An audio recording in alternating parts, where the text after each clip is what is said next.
Aurora Brown and intersectional psychology acknowledge the traditional owners and custodians of country throughout South Africa and their connections to land, water, and community.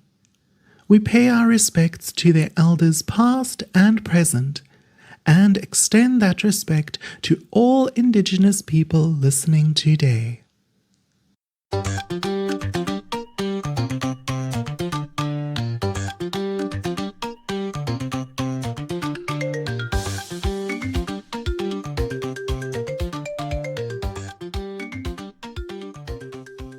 Hello and welcome back to Intersectional Psychology. I'm your host, Aurora Brown. I'm a registered counsellor in Cape Town, South Africa. I'm so happy to be back with you all. How are you doing?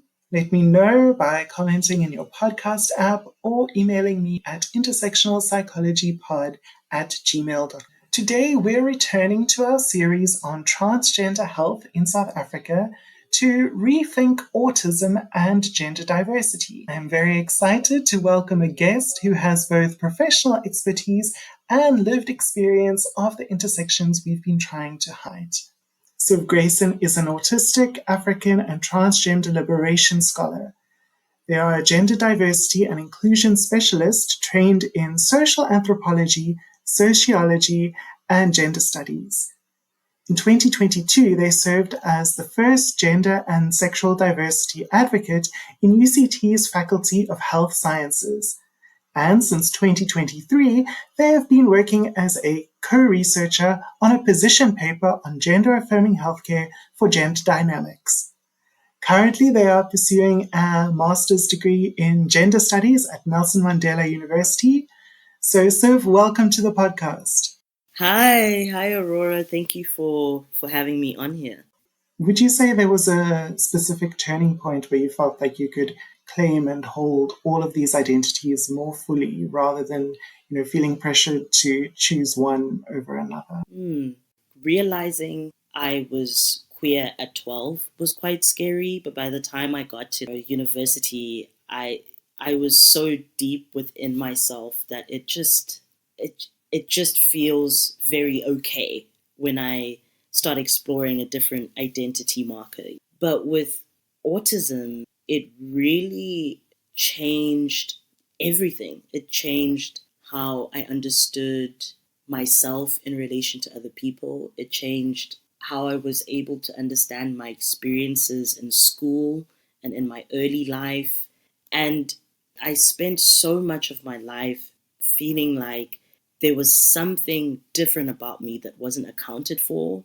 And I thought, maybe it's because I'm an only child, or maybe it's because of where I grew up, or maybe my family unit's a bit different because, I was raised by my grandmother and my mother.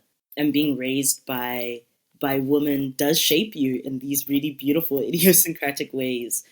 But when I got the diagnosis, it took me 1.5 years to really understand what it meant to be autistic, because it took me time to stop masking, to stop trying to hide all the different challenges that I was facing in the world, but also trying to hide that I didn't know how to communicate with people, that I had to work really hard on that. And there's a few other things that I tried to hide, like my preferences around food or my sensitivities to light or sound, leaning into my disabled identity, because for me, my autism really is disabling. I think it's made me a better activist in that I've had to peel away all of these harmful ideas about what it means to be human and what it means to be a quote unquote good human. And I've had to start really understanding that our worth as humans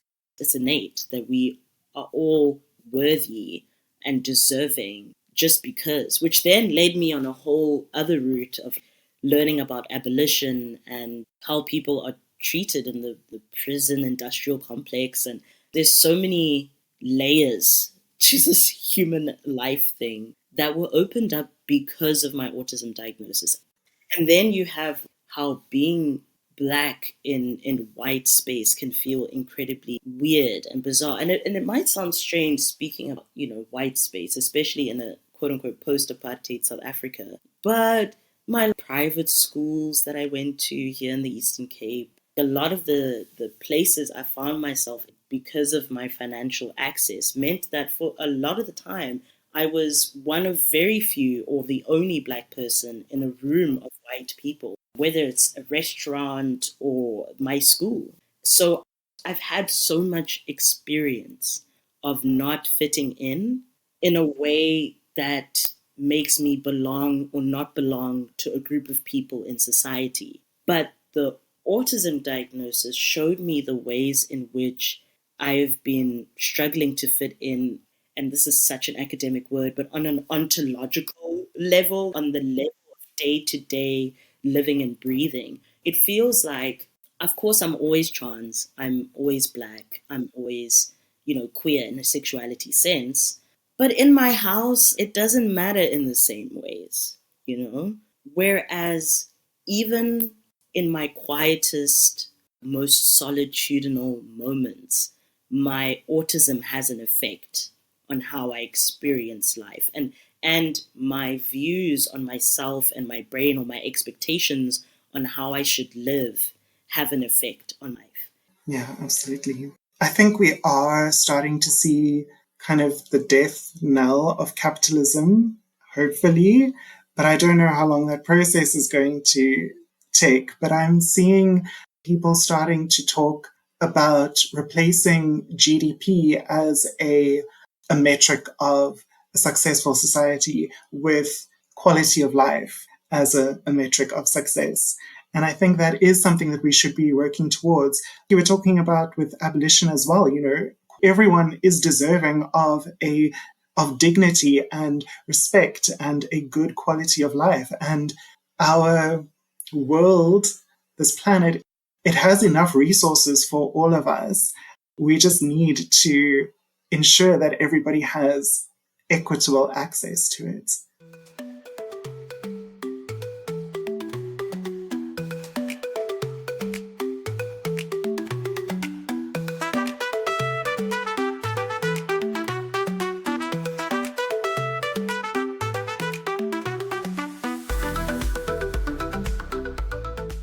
Talking about access, can we talk a bit about healthcare? What's it been like accessing gender affirming care in the South African public system? Well, what a ride. It's what I will say. I'll begin by saying that for the majority of my life, I've had access to private healthcare, which means that whenever I've ever had a cold or I've struggled with a sore tummy, I've been able to book a doctor's appointment, get there at a specific time, get seen within an hour, and then go home and get my medication. So I've had the immense privilege of experiencing healthcare the way that many more people deserve to experience healthcare, which is that you get the care that you need at the moment that you need it without having to wait in line forever, wondering if you're going to get served in the ways that you need. However, with gender affirming healthcare, I've done a lot of that on my own without the help of my mom, who pays for medical insurance.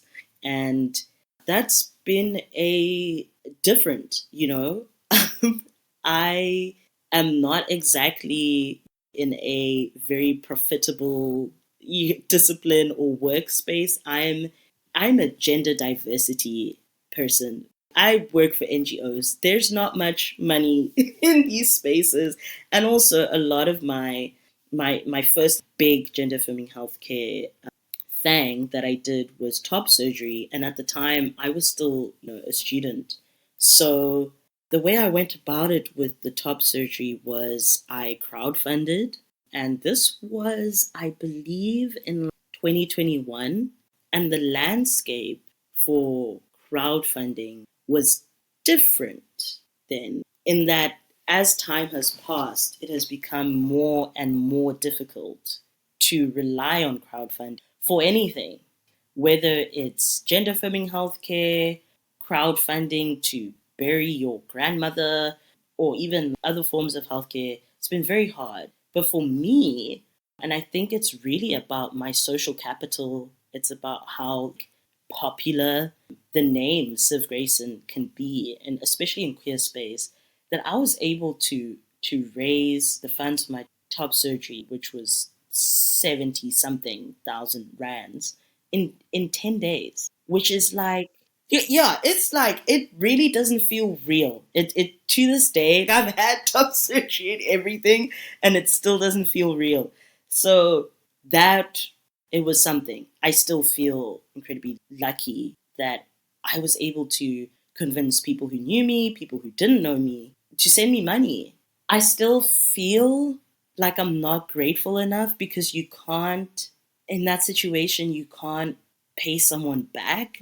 And people know that. I mean, we know that. I know that when I donate to a crowdfund of sorts. But yeah, there's no way to really put into words how much I needed that surgery, how thankful I am that people saw that need and wanted to help me. Yeah, yeah, I don't know. It can feel like we live in a very isolating world, in a world in which it's really hard for people to help each other, even if they want to. So I was able to then pay for my top surgery out of pocket, because going through the state system is just not realistic. I didn't have 25 years.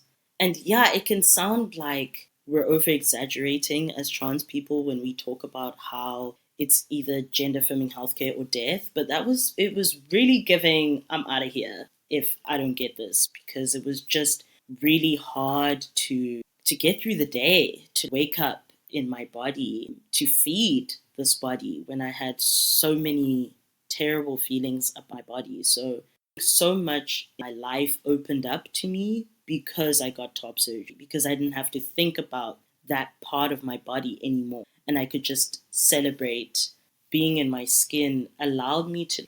I think it's really was a turning point even in my career, because I just had more space in my brain and in my heart and in my emotional state to be able to focus on other stuff. And then when it came to HRT and being on testosterone, again, I did on my own.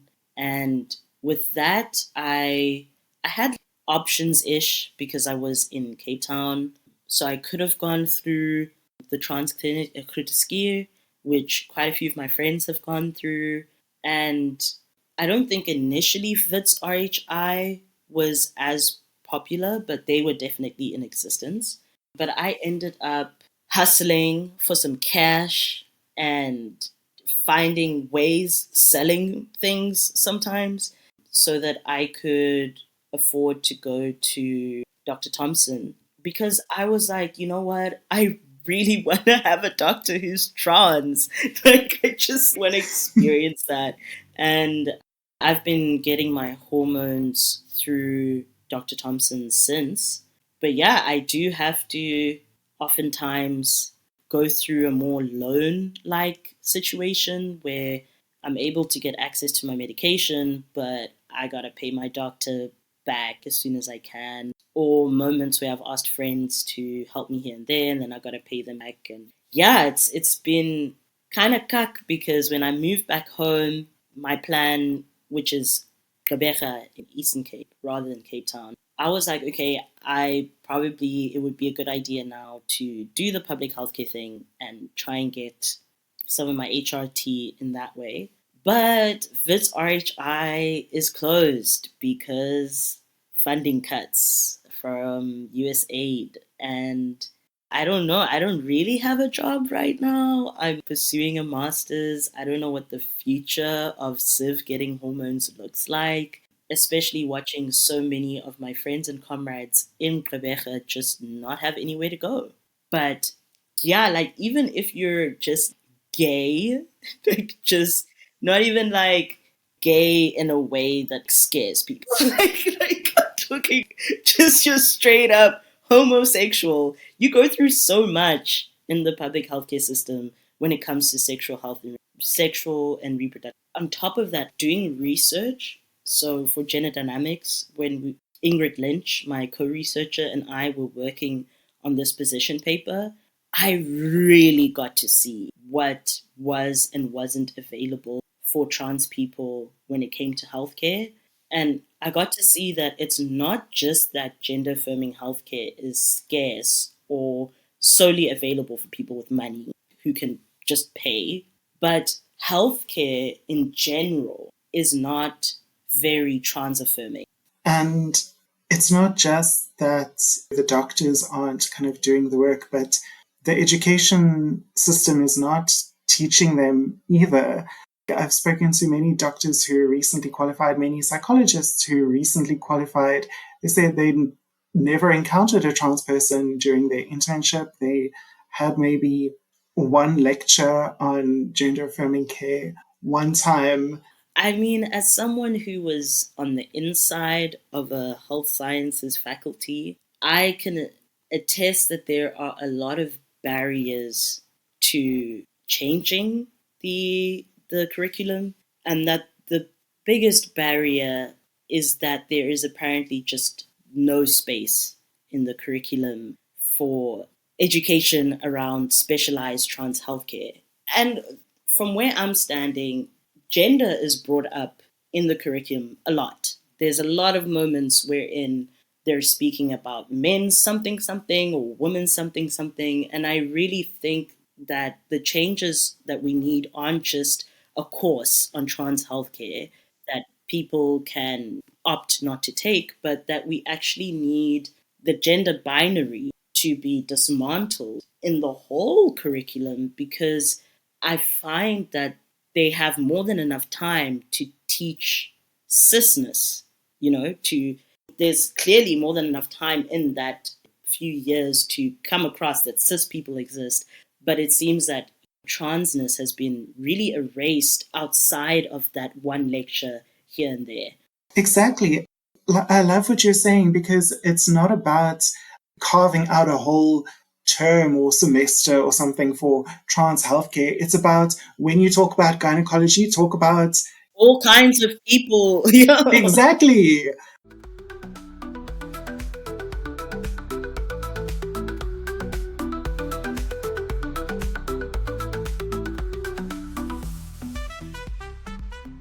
And our country has such high rates of crime and violence, and we've spoken a lot about the more hidden violence or implicit violence that we experience as well.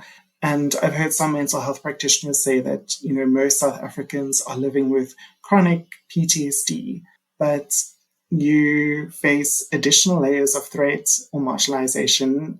So what does safety look like for you, socially, emotionally, physically? Socially, I feel safe in spaces where being weird is encouraged. So whether the idea of being weird is being neurodivergent or a wheelchair user, whether the idea of being weird is being queer in a sexuality or gender sense, or the idea of being weird is that you value human connection more than money, for example. I like weird places. I think that places that are more flexible and more open to different kinds of being. I feel very safe around anarchists who are also anti-racist and anti-patriarchy. I feel safe around people who are able to receive me saying no and don't make a big fuss about it. I tend to feel safe around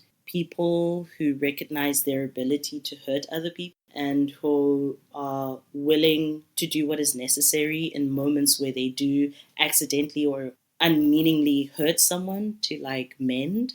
And then I think honestly, my safest place is my home right now, which I feel really thankful for because I worked really hard to make the space safer. I spend a lot of time with my mom just trying to expose her to, human sexual and gender diversity. I tell her about the work that I do, whether it's the position paper or when I was working at UCT. And we've also done a lot of work together around understanding how each of us, I now better understand my mom and how she thinks and how she feels. And it's the same in terms of me. So I really do feel that our home that we share, that we also share with my cat, is really safe. So I love being at home, I love being in my room, I love being around my mom. And it's become, through a lot of hard work from both of us, a very safe and very, very careful and intentional and brave connection. Because I think, yeah, you do need to be a little bit brave when it comes to your ability to possibly misunderstand or hurt someone, but also brave enough to know that it could be okay, that you could come out of it okay. And also brave to, for on my mom's side, she has been, I'm just so proud of her, which is why I'm like talking so much about it.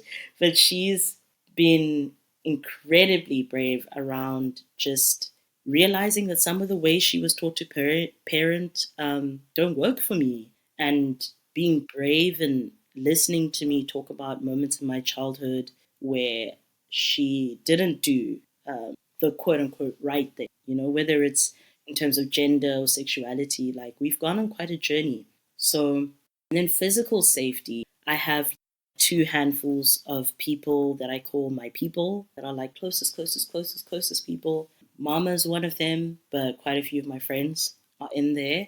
And pretty much as long as I'm within a meter of one of those people, I feel safe, because no matter what space we're in, we're able to just, amongst each other, create enough safety that we can almost protect each other, the world outside of us, which is like such a beautiful aspect. I really hope people have that, because it's life giving to have people. You have a really special connection with your mom, and I love how open and reciprocal it is, and the work that you've both put into building that relationship.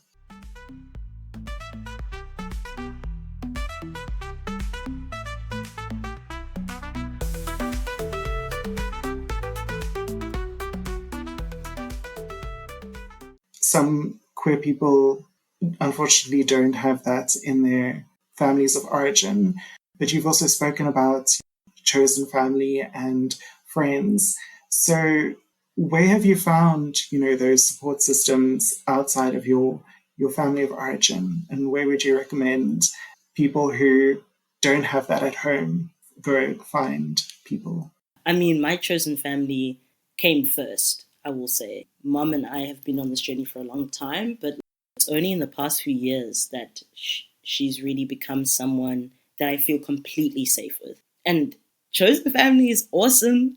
It's such a beautiful queer happening, as much as it comes from pain and loss and grief and rejection or abandonment. I think that it is incredible that we can choose people and choose to love them, and they can choose to love us. But yeah, in terms of how I met these folks, oh, there's so many different. I mean, there's a few, maybe two or three, that I met on Tinder. Yeah, sometimes you don't work out as a romantic or sexual connection, but like platonically, don't underestimate how awesome that can be. There's a few that I met in my lecture classes, in my gender studies class, or my sociology class. A few folks that I met through people. A lot of the times, if you meet a queer person, you'll meet more queer people because we find each other. I've also, I think, deepened friendships through queer events. I think more than anything, it's time. I've been really lucky that a lot of the friends I feel very safe with, I've known for years. And that feeling of, oh my word, I am actually genuinely safe with this person, takes time. You start off as friends who don't know each other's boundaries that well, who maybe will say a joke that goes too far, and then you learn, oh, okay, that's a boundary. It's a journey, I guess. It doesn't happen automatically. I don't think one can just go to a pride march and find their chosen family, but I think that friends, connections, colleagues can grow. Those relationships can grow from something that's quite casual to something that's deep and lifelong. I think the biggest thing is to just be open to deepening a connection with someone through exploring the things that you wouldn't explore with someone that you don't know well. Trust is built. There's so many different ways to build trust. I mean, one of my closest friends, we live together. Yo, that will teach you so much about life, and that can really make or break a friendship. But we just got so much closer, and I see that person as a sibling. If someone out there is looking for or thinking about intentionally, it goes a long way to tell someone, I'm looking for chosen family and you're really cool and I like hanging out with you. Can we explore this? I think sometimes people reserve that kind of intention just for romance or sex when you can be just as intentional with platonicity. You can go on friend dates and go on many friend dates and learn each other in that way. I think there's a lot to love and connection. 100%. Yeah. I love what you said. It's not always easy. Sometimes, you do say the wrong thing. Relationships are uncomfortable in the beginning, and that doesn't mean that they are not good relationships. They just mean that Yes. they're unfamiliar. And you have to take the risk. Obviously, don't put yourself in dangerous situations, but you have to take the emotional risk of trusting someone and seeing if that trust is something that is going to last, something that can be built on. Yeah, So, and it's that bravery, right? You gotta be yeah. brave. Yeah, but careful. Brave but careful.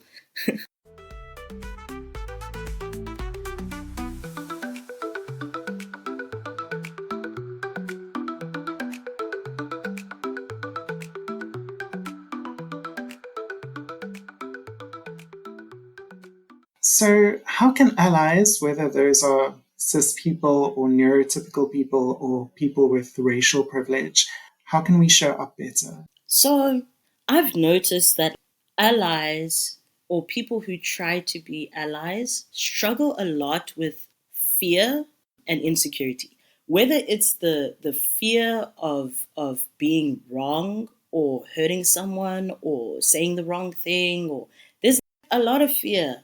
And the insecurity is around not being good enough, not being the most woke person in the room. And to that, I said, I need people who want to be allies to be a little braver, just a tiny tad braver, and to do it scared.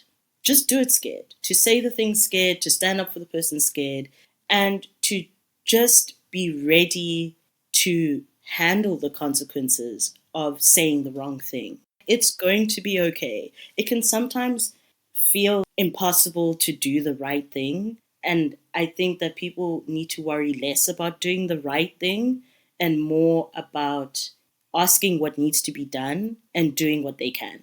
I think that if you take right and wrong out of the equation and just focus on what needs to be done, which a community will tell you. As somebody who cares about Congo is telling us, stop getting new electronics. Sharp, I'll do that. So don't project your ideas of what should be done. Rather, whatever community you want to stand with, ask them what they need. And then you look at yourself and look at what you're capable of doing and offer what you can do. And it can be hard because you have to be very honest. You don't want to offer more than what you can show up for.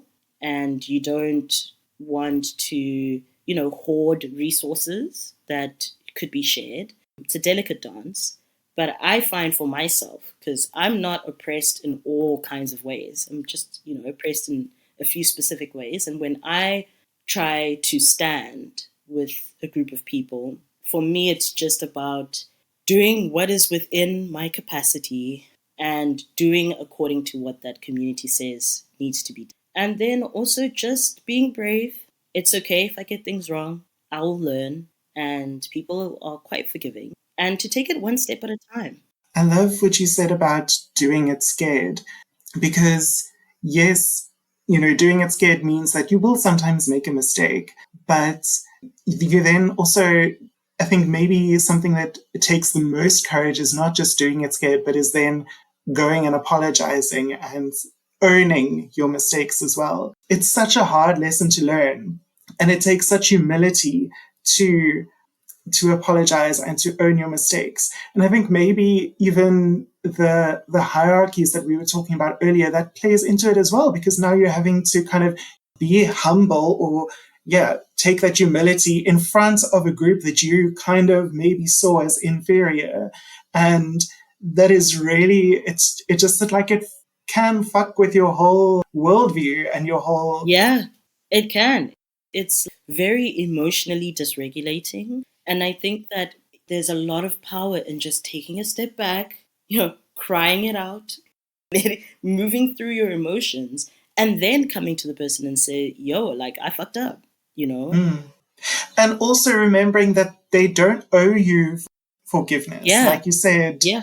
You said earlier, most people are forgiving, but they don't owe you forgiveness. And, you know, it's not their responsibility to forgive you if you've done something. Yeah, because that's not why you're apologizing. Exactly. At least for me, when I apologize, it's not to undo what has happened, and it's not for forgiveness either, or to feel better. When I apologize, it's so that that person knows that I'm acknowledging my actions or words had an effect on them, and that I'm cognizant of that as we move together in the future, whether it's with a stranger and I'm like, I know I hurt you, stranger. I am going to use this knowledge I have of my ability to hurt people in this way to try and not hurt other people in the same way.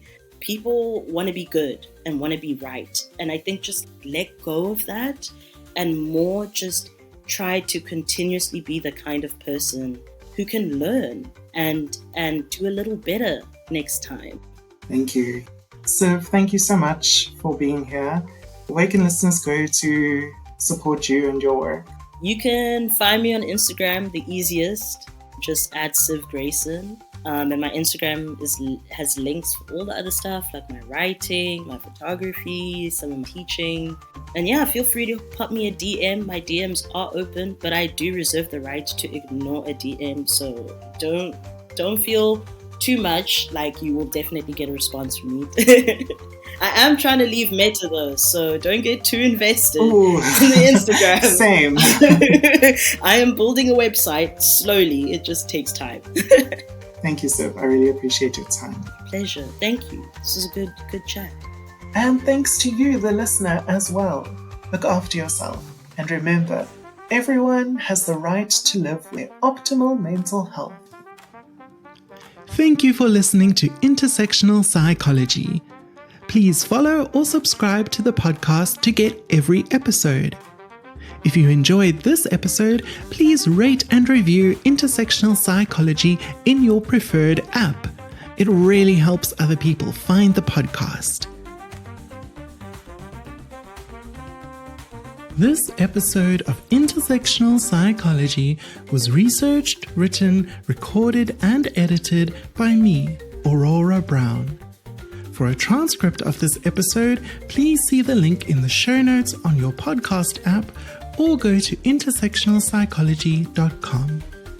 You can also check the website or the show notes for a full list of references for this episode.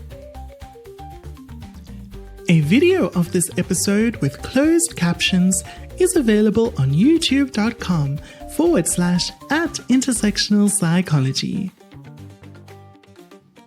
To support this podcast and get access to bonus content, including additional episodes and interviews, as well as more guided mindfulness sessions, please go to patreon.com/intersectionalpsychology. You can also chat with me on Blue Sky at intersectpsy.bsky.social and Instagram, Facebook, or TikTok at Intersectional Psychology. But mostly Blue Sky. Aurora Brown and Intersectional Psychology are committed to the Sight Black Women Praxis. All episodes of Intersectional Psychology are for educational purposes only and are not intended to be a substitute for professional mental health advice, diagnosis, or treatment. I, Aurora Brown, am not able to answer specific questions about individual situations. Always seek the advice of your health provider with any questions you may have regarding a mental health condition. Never disregard professional medical advice or delay in seeking it because of something you have heard or seen on this podcast. If you think you need immediate assistance, please call your local emergency number or any mental health crisis hotline. Everyone deserves good mental health.